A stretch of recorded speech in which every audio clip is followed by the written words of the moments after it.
Oke, selamat sore, selamat datang dalam acara webinar perdana New Direction. Kali ini kami akan membawakan judul mengenali tahapan perkembangan anak usia balita dalam aspek fisik, kognitif, bahasa, dan social emotion. New Direction akan mengadakan webinar rutin dengan topik seputar autism di minggu pertama setiap bulan, lalu tentang tumbuh kembang anak di minggu kedua, seputar bahasa dan bicara di minggu ketiga, dan metode terapi ABA di minggu keempat. Webinar hari ini akan dibawakan oleh Miss Hernilen, MC, Psikolog New Direction. Apabila selama webinar ini Bapak Ibu ingin ada pertanyaan, silakan tinggalkan komentar di bawah atau nanti kami akan follow up untuk menghubungi pertanyaan Anda. Silakan Miss Hernilen untuk memulai materi kali ini. Oke, baik. Terima kasih Miss Erin. Selamat sore para parents atau para audiens yang sudah bergabung. Ya, hari ini New Direction mengadakan webinar perdana dan kesempatan pada hari ini kita akan mengenali tahap perkembangan anak usia balita, artinya 0 sampai dengan 5 tahun dari beberapa aspek. Nah, saya akan sedikit memberikan paparan. Oke. Apakah sudah terlihat? Miss Erin? Ya, Miss. Oke. Bisa terlihat, Miss. Oke, baik. Oke, baik Bapak Ibu. Pada kesempatan sore hari ini kita akan bersama-sama, mungkin Bapak Ibu ada yang sudah tahu kalau misalnya milestone gitu ya, tahap perkembangan. Nah, mungkin juga terkadang kalau misalnya nih ketika putra-putri Bapak Ibu baru lahir, kemudian ada buku ya, buku perkembangan. Nah, biasanya di situ juga ada tuh tahap-tahap perkembangannya. Nah, pada kesempatan ini, sore ini, saya ingin mengajak kita ingat-ingat lagi, kenali lagi tahap perkembangan anak-anak pada usianya, usia balita, dan dalam beberapa aspeknya tersebut. Oke. Nah, pertama kita sama-sama pahami dulu ya, apa sih sebenarnya tahap perkembangan itu? Tahap perkembangan itu adalah suatu proses perubahan ya, tumbuh dan kembang yang dialami oleh setiap individu sepanjang usia. Nah, proses ini mencakup aspek fisik, kognitif, psikososial, dan bahasa. Artinya dalam proses ini akan terus bertumbuh dan berkembang sepanjang usia, gitu ya. Nah, di sini kalau bisa dilihat ada tahap-tahapannya. Oke. Nah, mulai dari prenatal, dari mulai konsepsi sampai dengan kelahiran itu sudah kita sudah bisa melihat ada perkembangan gitu ya dari janin gitu ya, kemudian berkembang menjadi bayi dan sebagainya. Itu sudah proses itu sudah proses kehidupan sudah mulai ada, berarti akan muncul juga langsung dengan proses tumbuh dan kembangnya. Itu sudah dimulai begitu ya. Lalu ketika sudah lahir dari 0 sampai 3 tahun, itu kita sebut masa bayi dan balita, itu rentang usianya dibagi pada usia 0 sampai 3 tahun. Nah, karena tadi kan dibilang ya di awal bahwa proses ini tuh tumbuh kembangnya adalah sepanjang usia gitu ya, tapi dibagi dalam beberapa tahap dan range. Di sini kalau dalam ilmu perkembangan gitu ya, ini tahap-tahapannya, pembagian-pembagiannya.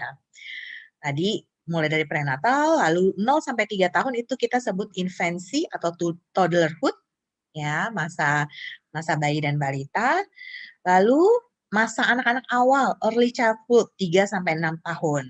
Nah, dua tahap ini yang secara khusus akan kita bahas nih pada kesempatan sore hari ini.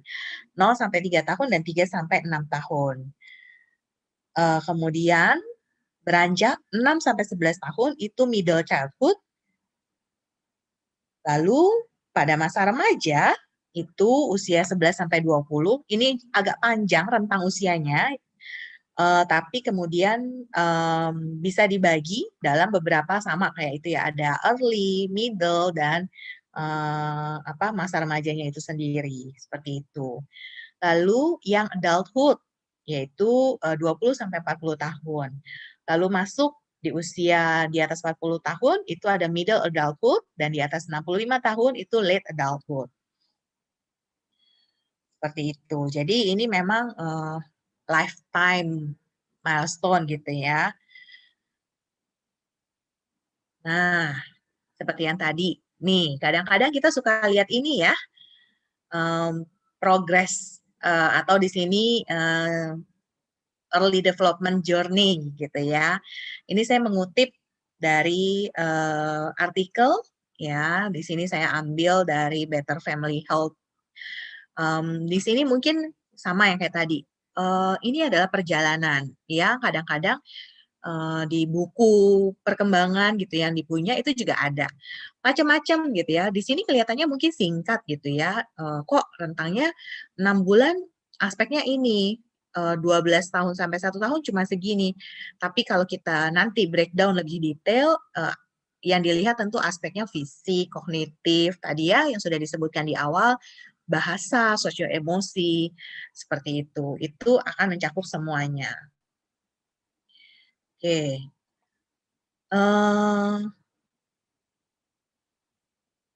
Kadang ada beberapa versi yang muncul. Ya, ini versi lain yang pasti kurang lebih sebenarnya hampir sama gitu ya, serupa karena berdasar teorinya juga pasti sama nih tentang perkembangan anak di setiap tahapan usianya.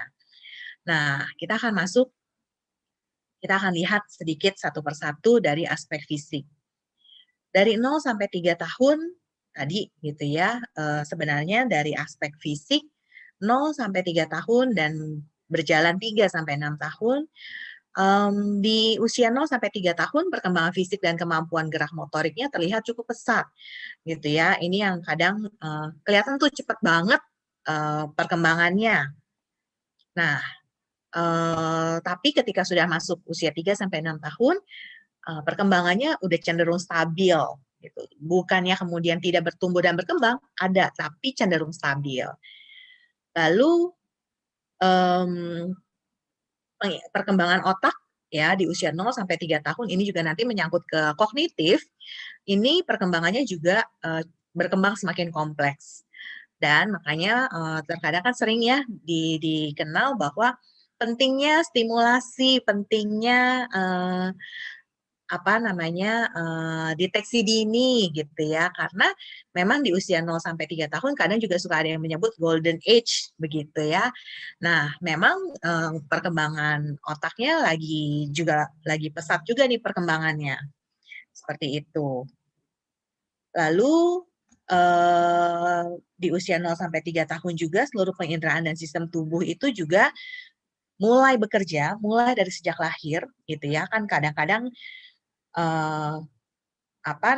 kalau dilihat dari lahir itu gini, kadang-kadang kan ada yang prosesnya itu kayak saluran makannya masih tersambung dengan ari-ari dan sebagainya gitu ya. Nah, tapi begitu seorang bayi itu lahir, berarti organ-organ tubuhnya itu sudah mulai bekerja secara mandiri tuh gitu ya.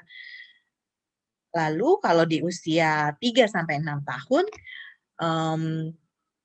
dari aspek fisik itu tadi tanda-tandanya, ciri-cirinya yang muncul, perkembangan fisiknya udah cenderung stabil, lalu sulit makan dan persoalan tidur seringkali muncul. Nah, jadi bagi Bapak Ibu nih yang kadang suka mengeluhkan, aduh anak saya kok susah makan ya, gitu. Nah, ternyata ini memang wajar sekali terjadi, tapi memang perlu diwaspadai nih, sampai seberapa kesulitan ini pada akhirnya mengganggu begitu ya. Lalu keterampilan motorik kasar dan motorik halus itu semakin baik. Apa sih keterampilan motorik kasar dan motorik halus? Itu yang berkaitan misalkan dengan bagaimana gerak tubuh, perkembangannya, pergerakannya, apakah otot-ototnya sudah cukup mapan gitu ya, udah kuat untuk menopang tubuhnya, kelincahan geraknya, itu terkait dengan motorik kasar. Lalu kalau untuk motorik halus itu berkaitan dengan keterampilan jari jemari gitu ya. Mungkin kalau kita bisa pahami, kita kenali usia 6 tahun itu kan sudah mulai akan masuk sekolah gitu ya, di mana dibutuhkan keterampilan calistung. Nah, usia 3 sampai 6 tahun ini yang kadang-kadang anak-anak itu juga sudah mulai masuk ke playgroup gitu ya, ke TK. Nah, itu yang mungkin kalau kita lihat banyak sekali aktivitas-aktivitas di TK-TK itu kan ya, mulai dari prakarya, art and craft gitu ya, origami dan sebagainya. Nah, itu memang untuk melatih dan merangsang perkembangan motorik halusnya anak supaya nanti ketika dia sudah mulai masuk sekolah SD, itu keterampilan jari jemarinya juga sudah semakin terampil untuk menunjang menulis, menggunting, dan sebagainya. Nah, sekarang kita masuk ke aspek kognitif. Di aspek kognitif itu di usia 0 sampai 3 tahun, artinya mulai dari baru lahir gitu ya, itu memang lebih banyak apa ya, respon-respon refleks yang muncul gitu ya. Respon-respon refleks yang muncul tapi semakin berkembang usia, itu mulai tuh anak sudah mulai bisa, berpikir trial and error untuk, merespon suatu stimulus, gitu ya. Proses belajar, itu kan sering kita tahu ya, proses belajar itu kan dimulai dari trial and error, gitu. Nah, itu yang terjadi di 0 sampai 3 tahun. Sebenarnya panjang prosesnya, tidak sesederhana ini aja ciri-cirinya, tapi saya mencoba menyederhanakan, mengkategorikannya demikian. Lalu di usia 0 sampai 3 tahun, anak sudah mulai mampu menggunakan simbol-simbol dan mengenali objek yang ada di sekitar. Kan kadang-kadang kita suka ya nanya anak ini apa? Gitu ya. Ini baju misalnya. Oh, ini siapa? Gitu ya.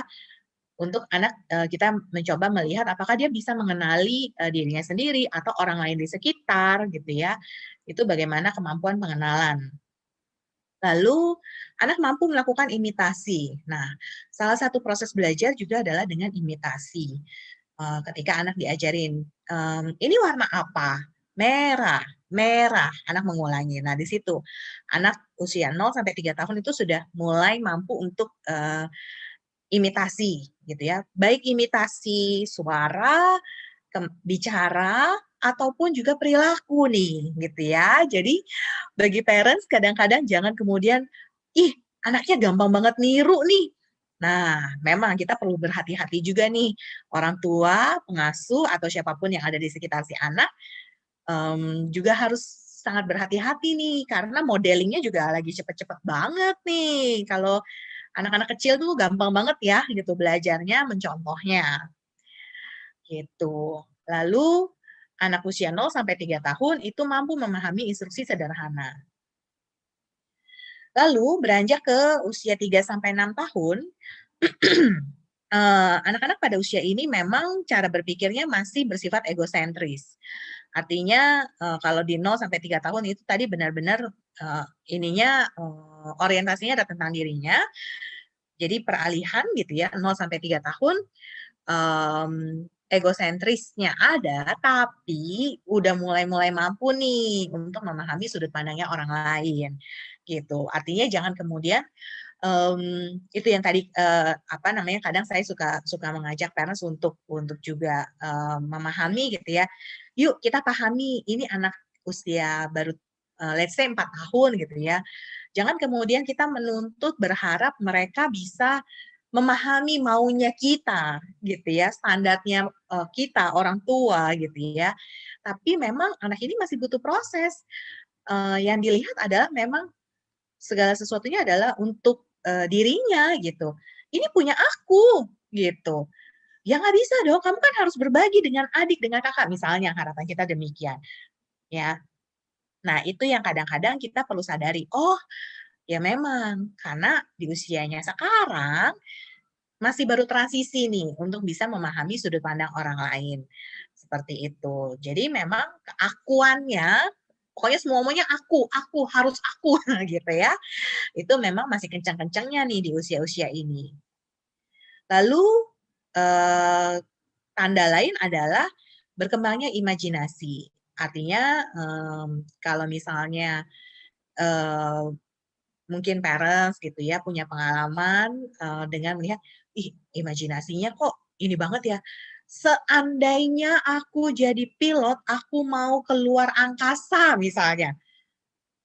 Ih, ini imajinasinya nggak logis sih gitu ya, berlebihan sih. Tapi ya memang itulah bahwa proses imajinasi itu berkembang gitu pada anak-anak usia ini gitu ya. Lalu daya ingat dan kemampuan bahasanya juga semakin berkembang ya. Artinya gini, bukan kemudian ujuk-ujuk ini baru muncul, enggak ya. Kenapa di sini saya tulisnya adalah semakin berkembang bahwa sebelumnya udah ada sih, tapi di usia ini lebih kelihatan tuh perkembangannya. Perkembangannya lebih kelihatan melejit gitu ya, lebih kelihatan oke. Nah, jadi gampang banget ingat. Nah, balik lagi. Jadi kita sebagai orang-orang dewasa yang ada di sekitar si anak harus berhati-hati nih terhadap sikap, terhadap janji gitu ya. Karena itu nanti akan dibalikin lagi sama si anak. Jadi jangan heran ya parents ya. Gitu. Nah, kembali di usia 3 sampai 6 tahun ini pada umumnya anak mulai memasuki jenjang sekolah. Baik itu tadi persiapan sekolah di TK gitu ya atau udah 6 tahun itu biasanya sudah mulai persiapan masuk ke SD. Baik, kita akan masuk ke aspek berikutnya, aspek psikososial. Nah, di aspek psikososial ini juga cukup menarik bahwa ciri-cirinya ditandai adalah anak di usia 0 sampai 3 tahun ini menunjukkan kedekatan dengan orang tua dan orang sekitar gitu ya. Kelekatannya tuh masih kenceng nih gitu ya. Nah, kesadaran diri, self awareness-nya mulai berkembang. Mulai menunjukkan ketertarikan dengan teman sebaya ya, dan di sisi lain anak juga sudah mulai mandiri gitu kan. Harusnya anak di usia 0 sampai 3 tahun sudah mulai bisa makan sudah paling tidak sudah bisa berjalan sendiri gitu ya, melakukan aktivitasnya sendiri. Maka dari itu kita juga sudah mulai bisa melatih anak-anak ini untuk lebih mandiri, misalnya makan sendiri, beresin mainannya dan sebagainya gitu ya. Meskipun tahu nih pasti berantakan, pasti jadi PR banget gitu ya. Tapi ini yang perlu kita latih karena kalau tidak pernah kita beri kesempatan si anak ini kapan dia bisanya gitu ya. Nah, ternyata memang di usia 3 tahun ini ya memang anak sudah mulai cukup siap ya untuk kita beri kesempatan itu. Seperti itu. Beranjak ke usia yang lebih besarnya 3 sampai 6 tahun, perkembangan di aspek psikososial itu ditandai dengan pemahaman konsep diri dan emosi yang juga mulai berkembang. Anak udah mulai kenal emosi, anak udah mulai tahu nih, gitu ya. Nggak suka, aku nggak mau, aku nggak suka ini, gitu. Itu udah mulai. Lalu kemandirian, inisiatif, dan self control ini juga semakin meningkat. Lalu perkembangan tentang identitas gender. Nah, berkaitan dengan ini ada juga sebenarnya perkembangan dari aspek apa namanya seksual gitu ya. Kalau dari ada teori-teori tertentu ya, ada juga tuh perkembangan dari aspek seksual, di mana bahwa ini salah satunya bahwa anak sudah mulai bisa mengenali bahwa oh ya saya laki-laki, saya berbeda, teman saya perempuan gitu ya, kita berbeda gitu. Itu sudah mulai ada pemahaman tentang jenis kelamin, gender dan sebagainya. Nah, anak usia 3 sampai 6 tahun ini juga sebenarnya masih menunjukkan kedekatan dengan keluarga, dengan orang di sekitar, tapi udah mulai nih lebih pengen temenan, lebih suka main sama temen gitu ya. Artinya sosialisasinya sudah mulai berkembang ya. Seru, udah ngerti gitu untuk interaksi main sama temen. Nah, gitu ya. Dan main sama temennya itu ya tentu akan mengembangkan keterampilan sosialisasinya dia. Nah, ini yang berkaitan dengan aspek bahasa. Kenapa aspek bahasa ini spesifik agak banyak dan agak detail nih gitu ya, karena nanti ini juga akan menyambung di topik kita minggu depan berkaitan dengan apa namanya seputar speech ya, baik itu speech delay atau apapun itu masih rahasia deh topiknya, tapi seputar itu nanti topik kita minggu depan. Dan ini banyak lagi, cukup banyak menjadi persoalan, menjadi bukan trending topik yang positif ya parents ya, viewers ya, tapi memang banyak sekali yang mengeluhkan tentang ini. Anak saya delay nggak ya? Gitu ya. Perkembangannya sudah sesuai belum ya? Gitu ya. Nah, ini yang mari kita coba kenali lebih mendetail terkait dengan perkembangan di aspek bahasa. 12 sampai 18 bulan itu anak perkembangannya ini ditandai gitu ya. Ini adalah tanda-tanda atau kemampuan yang seharusnya muncul gitu ya. Di usia 12 sampai 18 bulan itu anak sudah memahami 50 sampai 75 kata dan mampu menggunakan 3 sampai 20 kata secara jelas.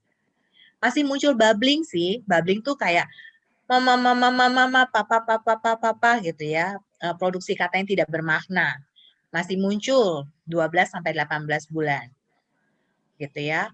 Dan ketika kita memberikan pertanyaan, si anak mampu menunjuk dan menjawab pertanyaan sederhana tersebut. Dan anak mampu mengikuti instruksi sederhana 1 tahap. Nah, berkembang 1,5 tahun sampai menjelang 2 tahun, gitu ya, 18 sampai 24 bulan, di sini anak sudah mulai mampu memahami 300 kata dan menggunakan 50 kata, gitu ya.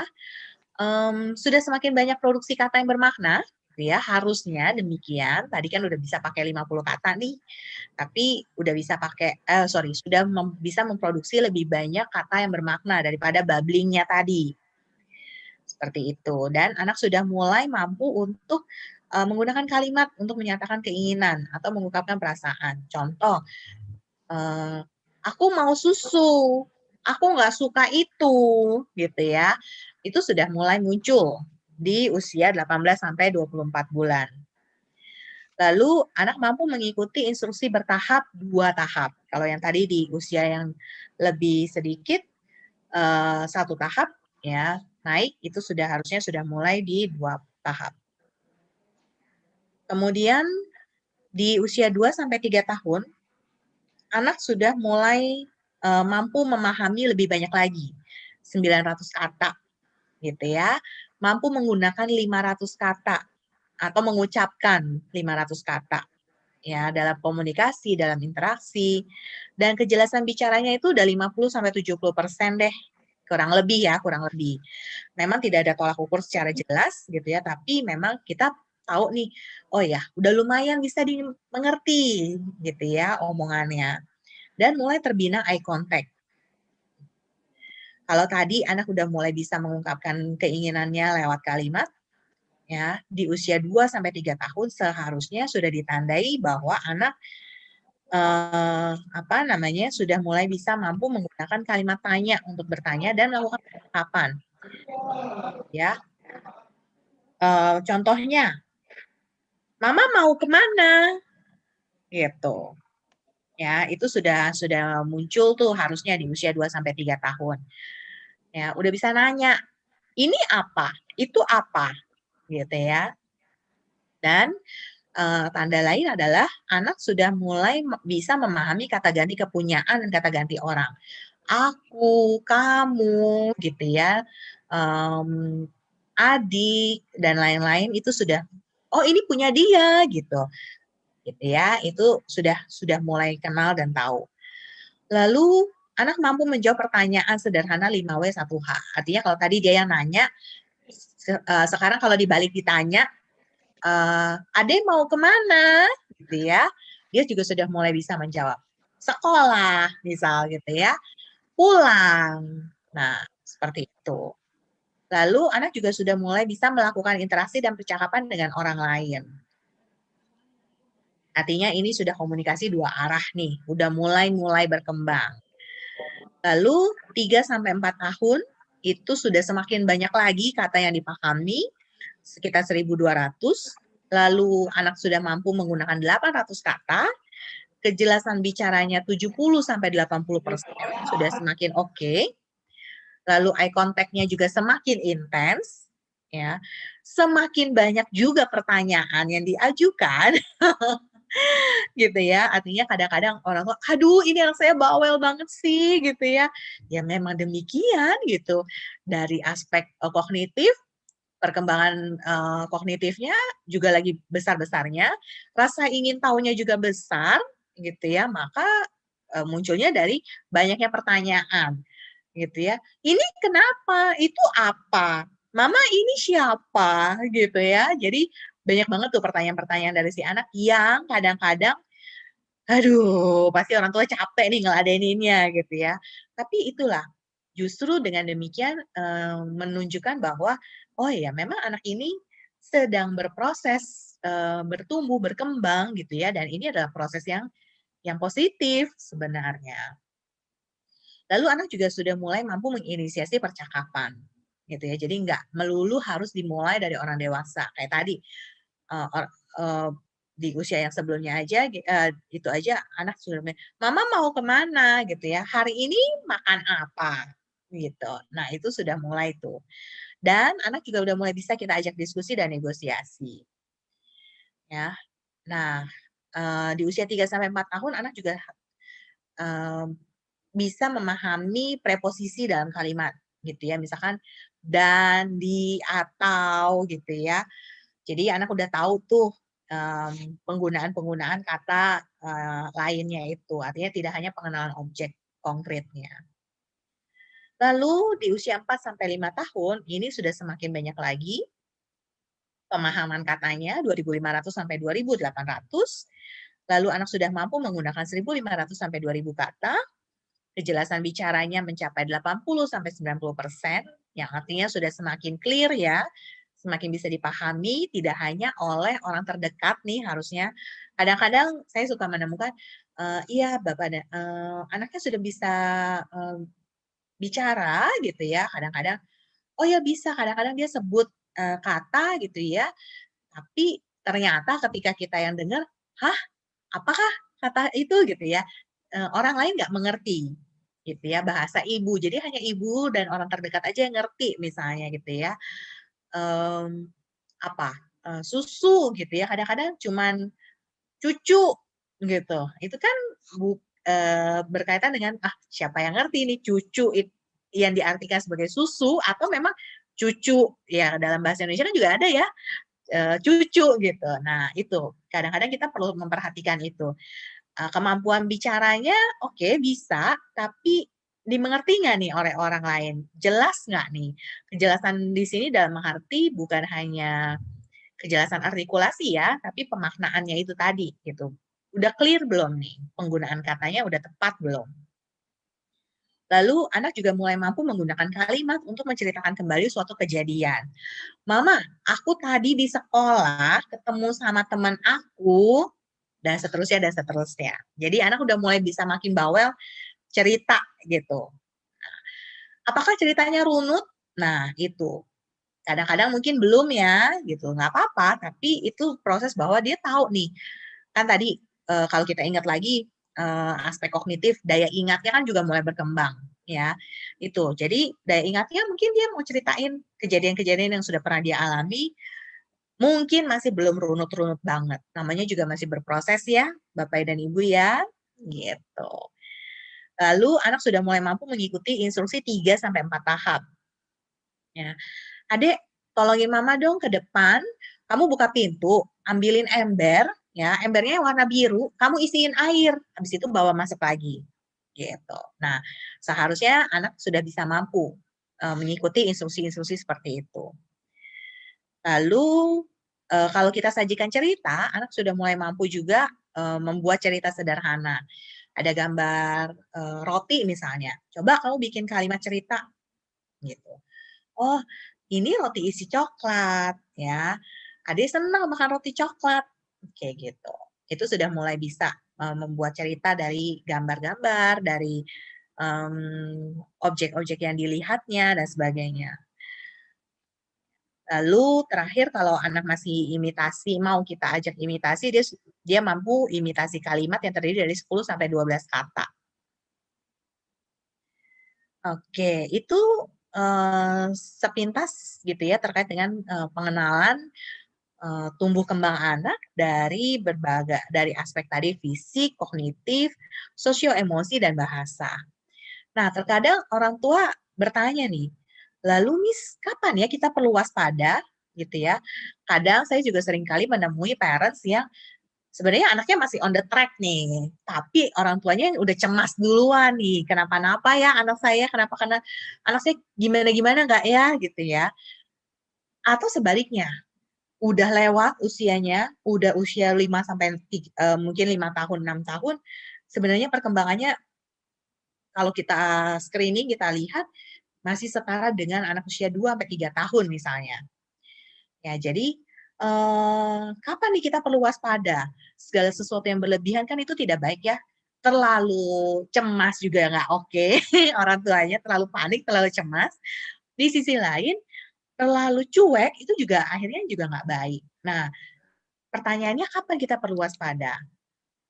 Kita perlu waspada ketika, kayak tadi, mungkin Bapak dan Ibu bisa mulai melihat dari buku-buku yang tadi saya bilang gitu ya, kadang begitu lahir kan ada tuh bukunya. Nah, coba lihat milestone itu.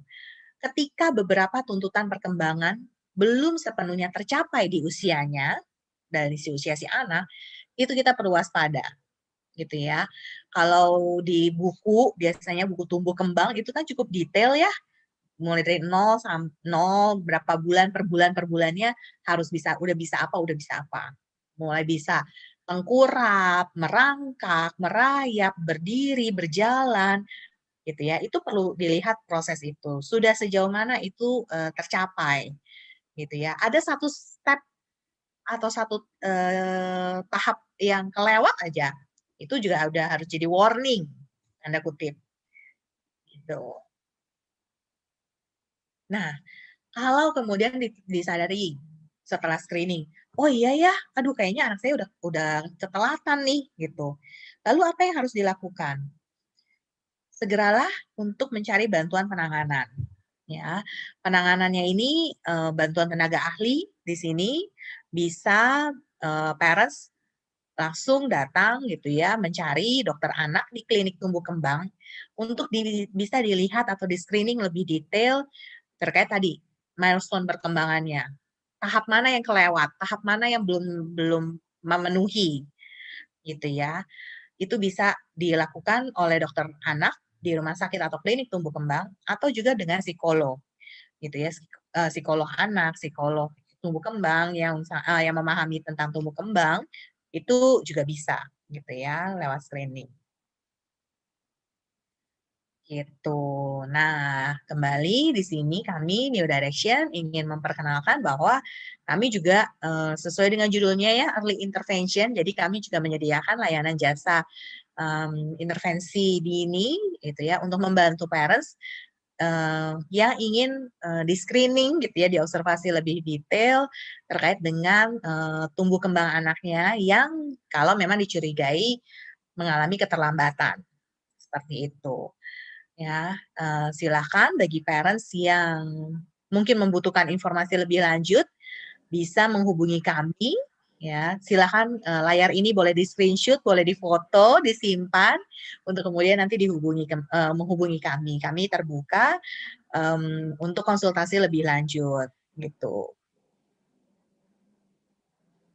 Sekian dari saya untuk paparan hari ini. Terima kasih banyak untuk para parents yang sudah menonton, yang sudah mengikuti acara kami gitu ya. Jangan lupa di-subscribe YouTube channel ini supaya nggak ketinggalan info-info lebih detailnya ya. Di-follow juga Instagram kami ya di New Direction _KG ya kalau saya tidak salah ya Miss Erin Iya, ya. benar. Sekian. Terima kasih. Saya kembalikan lagi kepada Miss Erin. Baik, terima kasih Miss Hernilen telah memberikan materi yang bermanfaat untuk kami. Dan terima kasih juga untuk Ibu, Bapak, peserta webinar kali ini yang sudah mengikuti dari awal sampai akhir. Kita akan bertemu webinar selanjutnya, temanya speech delay. Terima kasih untuk semuanya. Ya.